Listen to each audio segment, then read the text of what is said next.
Okay, so this one's going to be family oriented because I got off a call. My heart's breaking for this chick.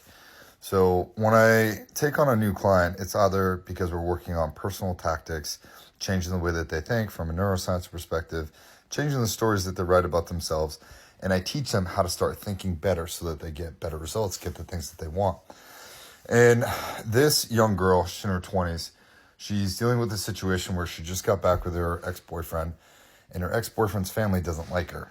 And they don't like her because they thought that there was a flirting incident with another family member that went awry, and it's causing a lot of mayhem and anxiety in this young woman's life. And my heart goes out to her because I think she's a very good person. And I want to share a story about something that I experienced in a relationship that was very similar to this.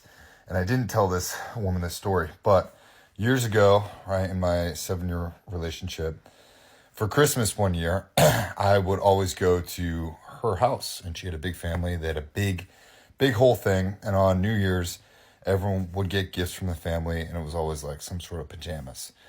And everyone would get these really nice pajamas from from Kohl's or Victoria's Secret or wherever, right? All the chicks would get really nice ones. All the guys would get really nice ones. And every single year, I would get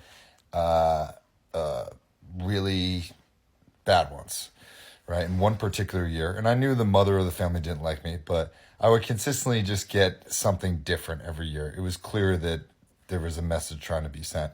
And one year, I got Grinch sweatpants, right? Like literally everyone's getting really nice things, and I got some shitty ones with the Grinch on them. And so I remember like kind of like laughing and going along with it in the time. And I was kind of being a nice guy, like, oh yeah, haha, that's so funny. But inside I was seething, and I wish I had the gall to say, hey, you know what? This is effed up, and I wish I got out of there. I wish I left. Eventually the relationship went awry, so things all worked out. But what I did end up doing is, this is back in like Rhode Island in winter, I ended up going for like a 2 or 3 hour walk with my German Shepherd in the snow, no phone. I turned my shit off and I just walked. Right? I was like, hey, I'm going to go for a walk. And I just took off for like 2 hours because I was trying to cool down. Came back. I obviously had like 27 missed calls. They were about to call the cops and blah, blah, blah. And I said, oh, I just got a little lost. And it was, Sadie was having a good time. I lost track of time, whatever.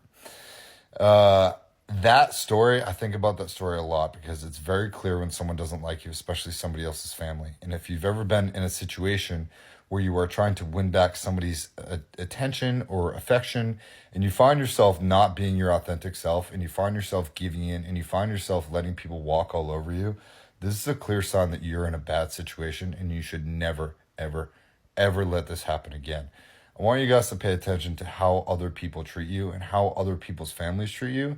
If they treat you with respect and dignity and you're being authentic, you should naturally be able to open up and be yourself, and things should go well. If you are feeling like you have to censor yourself, or feeling like you can't be your authentic self, or you can't speak your mind, and you can't just intuitively act as you are or as you want to be, that's a sign that you're probably in the wrong environment.